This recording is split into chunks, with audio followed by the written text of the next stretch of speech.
অতিরিক্ত ভালোবাসা কখনো প্রকাশ করতে নেই, তখন সামনের মানুষটা অবহেলা শুরু করে। আমাদের পরিচয়টা শুরু হয় অনলাইন থেকে। আমি ওরে প্রথম মেসেজ দেই, আর আমার মেসেজ যাওয়ার সাথে সাথে সেও রিপ্লাই দেয়।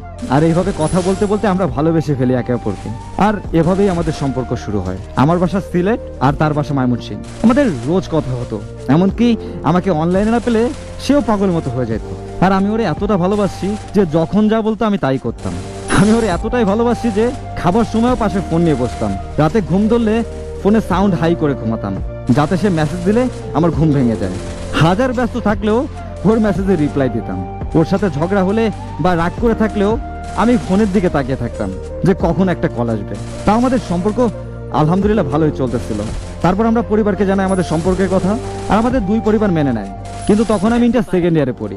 সে জানতো আমার বাবা নেই, বাবা ব্যবসা করতো, আর বাবা মারা যাওয়ার পর আমাদের ব্যবসা দেখতো আমার খালার জামাই। ধীরে ধীরে আমাদের বিয়ের কথা হয় দুই পরিবার থেকে, কিন্তু সমস্যা হয় ওর পরিবার আমাদের কাছে 20 ভরি সোনা চায়। এই কথা শুনে আমার মা ওদেরকে বলে যে আমি দিতে পারবো, কিন্তু দেখেন এত টাকা এখন দিলে আমাদের ব্যবসার অনেক ক্ষতি হবে, যা পরবর্তীতে আমার ছেলের জন্য সমস্যা হবে।